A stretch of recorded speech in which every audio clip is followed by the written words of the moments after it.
Perkenalkan, nama saya Putu Yulana Sintiani, absen 26, kelas 11 IPS 2.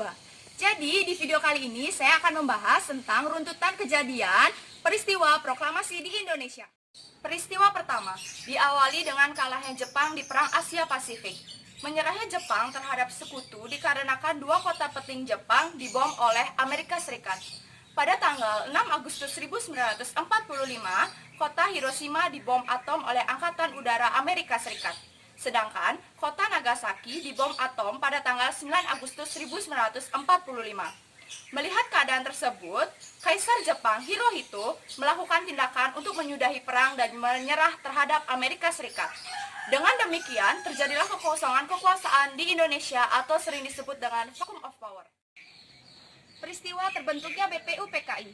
BPUPKI adalah salah satu organisasi bentukan Jepang yang dibentuk pada tanggal 1 Maret 1945. BPUPKI sendiri diketuai oleh Dr. Rajiman Widyodiningrat dengan wakilnya Suroso. Nah, dalam organisasi ini, BPUPKI telah melakukan dua sidang. Yang pertama, sidang pertama terjadi pada tanggal 29 Mei sampai dengan 1 Juni 1945. Di sidang ini bertujuan untuk merumuskan dasar negara Indonesia. Ada 3 tokoh yang merumuskan dasar negara. Yang pertama ada Mr. Muhammad Yamin, yang kedua ada Dr. Mr. Supomo, yang ketiga ada Insinyur Soekarno. Yang pertama ada Mr. Muhammad Yamin. Muhammad Yamin mengusulkan 5 asas negara. Yang pertama ada pri kebangsaan, pri kemanusiaan, pri ketuhanan, pri kerakyatan, dan juga kesejahteraan rakyat. Mr. Supomo mengusulkan 5 dasar negara, yaitu persatuan, kekeluargaan, keseimbangan, musyawarah, dan keadilan sosial.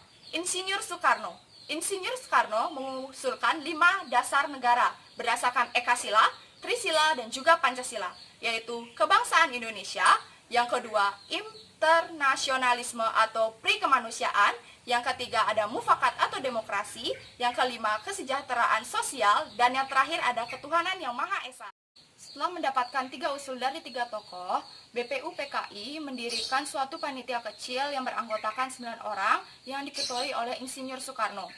Pada tanggal 22 Juni 1945, panitia 9 ini berhasil mengeluarkan Piagam Jakarta yang isinya yang pertama, ketuhanan dengan kewajiban menjalankan syariat Islam bagi pemeluk-pemeluknya. Yang kedua, dasar kemanusiaan yang adil dan beradab.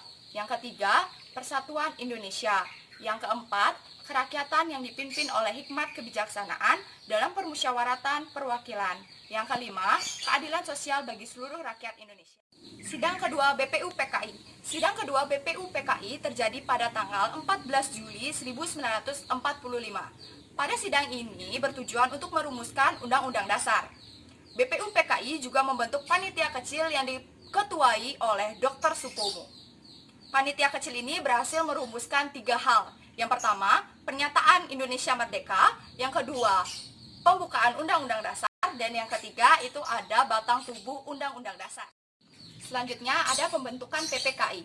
PPKI adalah salah satu organisasi bentukan Jepang yang dibentuk setelah dibubarkannya BPUPKI pada tanggal 7 Agustus 1945. PPKI adalah Panitia Persiapan Kemerdekaan Indonesia atau dalam bahasa Jepangnya disebut dengan Dokuritsu Zumbi Inkai. Tugas PPKI adalah untuk melanjutkan kinerja dari BPUPKI dan juga memindahkan kekuasaan Indonesia dari tangan Jepang ke tangan Indonesia. Selanjutnya ada peristiwa Rengas Dengklok. Peristiwa Rengas Dengklok adalah peristiwa yang terjadi karena perbedaan pendapat antara kaum muda dan kaum tua.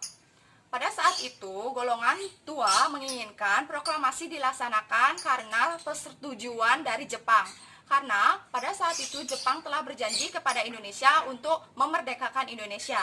Tetapi kaum muda bilang proklamasi harus dilaksanakan secepat mungkin karena di Indonesia pada saat itu ada kekosongan kekuasaan atau vacuum of power. Pada tanggal 16 Agustus 1945 terjadi penculikan golongan tua yang diculik oleh golongan muda. Pada saat itu golongan tua disembunyikan di Rengas Dengklok. Tujuan dari penculikan ini karena golongan muda takut pada saat itu Jepang memengaruhi Insinyur Soekarno dan juga Muhammad Hatta lagi. Nah, di Rengas Dengklok ini terjadi perdebatan tentang waktu proklamasi, tapi tetap saja kedua golongan ini tidak mendapatkan hasil yang memuaskan. Lalu dikirimlah Ahmad Subarjo oleh PPKI. Di situ Ahmad Subarjo memberitahu terhadap golongan muda bahwa proklamasi akan dilakukan selambat-lambatnya tanggal 17 Agustus pukul 12. Mendengar hal itu, kaum muda pun sepakat dan akhirnya memulangkan Insinyur Soekarno dan Muhammad Hatta ke rumahnya masing-masing. Setelah dipulangkannya Insinyur Soekarno dan Muhammad Hatta, mereka berdua langsung menuju rumah Laksamana Maeda. Di sana, mereka merumuskan teks proklamasi bersama Ahmad Subarjo. Setelah teks proklamasi jadi, teks proklamasi langsung dibacakan di hadapan golongan muda, dan golongan muda pun setuju. Tapi pada saat itu, Insinyur Soekarno menyuruh semua orang yang ada di sana untuk menandatangani teks tersebut. Tapi menurut Soekarni, hanya Insinyur Soekarno dan Muhammad Hatta lah yang menandatangani atas nama bangsa Indonesia. Setelah teks proklamasi berhasil dirumuskan oleh Insinyur Soekarno, Muhammad Hatta, dan Ahmad Subarjo, teks tersebut langsung diketik oleh Sayuti Melik. Setelah teks berhasil diketik, maka dimulailah persiapan kemerdekaan, seperti penjaritan bendera merah putih oleh Ibu Fatmawati. 17 Agustus 1945, proklamasi akan dilaksanakan. Pada awalnya, proklamasi akan dilaksanakan di lapangan Ikada. Tetapi ternyata pada saat itu Jepang telah mengetahui bahwa Indonesia akan memproklamasikan kemerdekaannya. Oleh sebab itu, Soekarno takut ada korban jiwa di lapangan sana.